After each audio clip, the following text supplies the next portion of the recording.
Et Jean-Luc Romero, adjoint à la mairie de Paris et du Parti Socialiste. Merci également d'être avec nous. On va commencer avec ce sondage. Tout d'abord, sondage qui a été révélé hier par nos confrères de BFM et qui change tout. Déjà, il y a une envolée d'Emmanuel Macron qui monte à 33,5. C'est plus 8 points. Il y a Valérie Pécresse qui descend, elle tombe à 10,5. Il y a Jean-Luc Mélenchon qui grimpe à 13 points. Il y a également Éric Zemmour qui, lui, est en baisse également à 11. En clair, aujourd'hui, si l'élection, selon ce sondage, avait lieu, eh bien, ce serait Emmanuel Macron et Marine Le Pen qui seraient au second tour. Mais en troisième position, on trouverait Jean-Luc Mélenchon. Jean Terlier, d'abord, bonne surprise. Le président de la République, il gagne 8 points. Mais est-ce que c'est pas simplement dû au contexte ? Non, je crois que c'est pas simplement dû au contexte. Après, je crois qu'il faut aussi raison garder par rapport à ces sondages. On est à plus de 30 jours d'une campagne qui commence. C'est toujours, je pense, inutile de jouer le match avant qu'il ait lieu. Enfin là, 33,5, honnêtement, ouais, c'est plié. Mais malgré tout, 30 jours encore de campagne. Je crois qu'il faut qu'on aborde cette campagne, et c'est le cas du président, avec humilité, engagement et sérieux. Il va faire campagne autant qu'il le pourra, compte tenu du contexte ukrainien. Mais je crois que c'est aussi la résultante de ce qu'il a, cette capacité, je crois, et les Français lui sont reconnaissants, d'avoir protégé les Français, notamment pendant la crise du Covid. On l'a vu, reconnaissant aussi également d'avoir engagé des réformes qui donnent leurs fruits aujourd'hui, quand on a 7% de croissance, quand on a un taux de chômage qui est, j'allais dire, inférieur, qu'on n'avait jamais vu depuis plus de 30 ans. Eh bien, je crois que c'est aussi la résultante de ces bons résultats qui sont ce sondage qui est aujourd'hui. Mais encore une fois, il faut raison garder parce que le sondage d'aujourd'hui ne sera pas celui d'hier. Jean-Luc Romero, je suis désolé, j'ai pas donné le score d'Anne Hidalgo parce qu'elle était trop basse, je l'ai pas vue. Elle était à 1,5 dans ce sondage, alors que même Jean Lassalle fait 2,5. Ah oui, bon, écoutez, on peut rire et sourire. Vous savez, chacun à un moment dans sa vie politique a eu des moments très compliqués. Et puis, je rappelle que c'est un sondage, que nous ne sommes pas dans l'élection et qu'on verra le résultat final. On passe rarement dans les sondages de 1,5 à 15%. Peut-être, mais attendons de voir ce qui va se passer. Ce sera peut-être pas... Vous comprenez pourquoi Emmanuel Macron grimpe pour revenir à des choses ? C'est un peu logique. On est quand même, d'abord, on sort de la Covid, qui a quand même été une période extrêmement difficile, et qui continue d'ailleurs, parce que plus personne part de la Covid. Je vous rappelle qu'on est quand même dans un plateau aujourd'hui avec quand même 50 000 cas de Covid tous les jours. Donc la Covid est quand même toujours là. Mais évidemment, le président de la République, le président, je pense qu'il va falloir en parler parce que c'est toujours là quand même. On a un président de la République et évidemment la manœuvre, c'est son rôle. Bon, les Français oui, il joue son rôle de président, mais tout le monde est bon. Hein. Moi, je vous rappelle qu'à Paris, Anne Hidalgo a mis en œuvre des mesures immédiates et qu'elle fait le job, comme beaucoup de mairies d'ailleurs dans notre pays, conseils régionaux, etc. Tout le monde s'y est mis.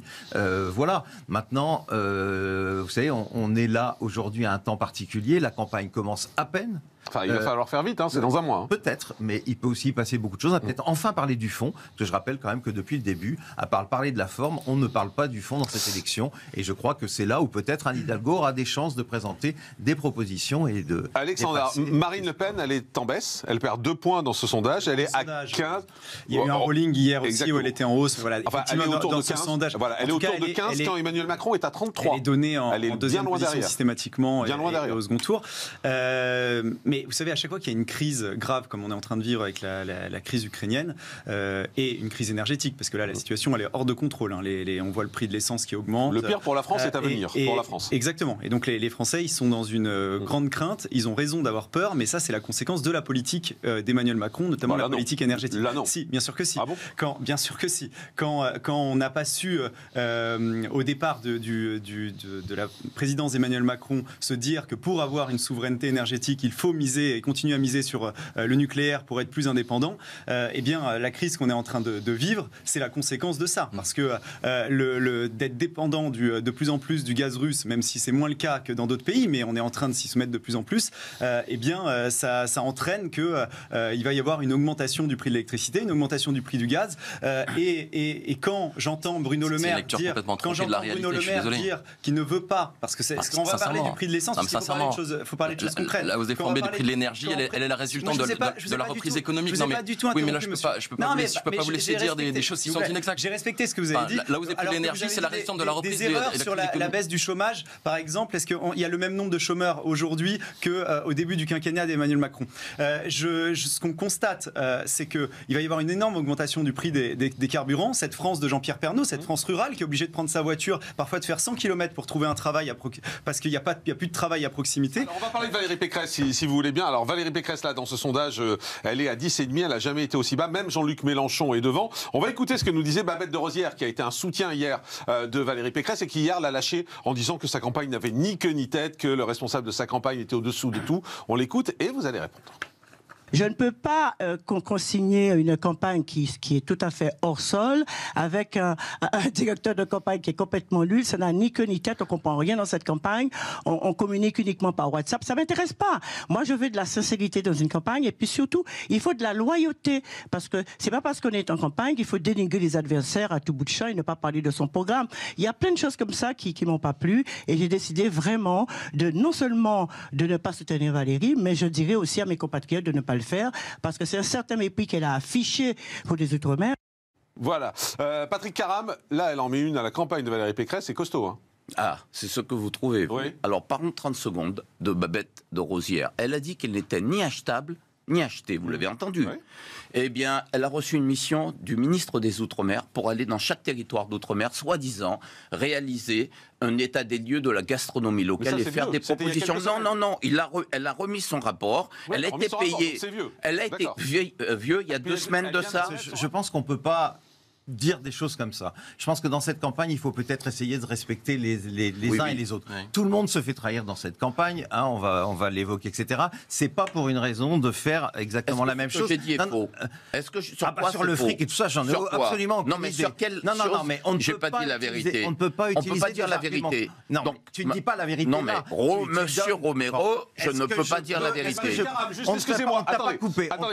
Moi, je vous redonne la parole. Juste puisqu'il pose une question, moi je vous réponds, Patrick Caram. Ce qui n'est pas honnête, c'est que si vous aviez le sentiment qu'elle était en train de vous trahir, parce que depuis des semaines, laissez-moi finir, parce que depuis des semaines, elle faisait une mission pour le gouvernement français, dans ce cas-là, il fallait le dire, et il fallait la sortir. Vous n'arrivez pas avec cet argument. La vérité, c'est qu'il y a une semaine, elle était dans le cabinet, elle était avec la secrétaire générale de Valérie Pécresse, de la campagne de Valérie Pécresse pour parler des Outre-mer. Il y a une semaine de ça. Mais tu es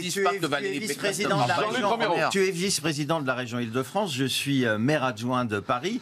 Nous travaillons aussi avec le gouvernement et avec d'autres structures. Jamais une mission personnelle qui on m'emmène partout. Non, mais on peut travailler ensemble. Non, on peut ce que je veux dire, est-ce qu'on peut seul, tout le monde est. Pourtant, il y a tous les partis sur ce plateau. Anne Hidalgo, elle dit que c'est sa copine. Elle a raison. C'est sa copine. On peut parler. Non, mais pardon, c'est normal. Allez, Jean-Luc. C'est normal. Non, mais il faut arrêter de discréditer comme ça cette femme. Moi, j'aime bien cette femme. Laissez-le parler. Est-ce qu'on peut parler? On te coupe pas. Moi, j'aime beaucoup cette femme. Et en même temps, je te dis très clairement, je suis toujours très mal à l'aise quand, à un moment où un candidat est en position difficile, les gens s'en vont. Donc ça, je te le dis clairement. Oui. Je trouve ça. Mais c'est pas le sujet. Si, c'est le sujet quand même, parce que ce soit vous au Front National, nous évidemment autour d'Anne Hidalgo, on a vu exactement la même chose. Et je trouve ça. C'est pas le moment qu'elle fasse ça. Mais en même temps, c'est pas pour autant qu'il faut la discréditer. On peut pas dire que cette femme était formidable, avoir tous aimé cette femme-là. Ouais. Et Valérie Pécresse, comme Anne Hidalgo, ont toujours trouvé cette femme très bien. Et aujourd'hui, essayer de lui dire qu'elle veut c'est pas Valérie Pécresse. C'est pas Valérie Pécresse qui l'a fait rentrer en politique. C'est pas avec la liste de Valérie Pécresse qu'elle a été réélue. Regrettons que ces gens s'en aillent à un moment où c'est difficile. Et ça, on peut le dire. Mais ne discréditons pas les gens. La politique, c'est pas tout dire et n'importe quoi. Je ne parle que des faits.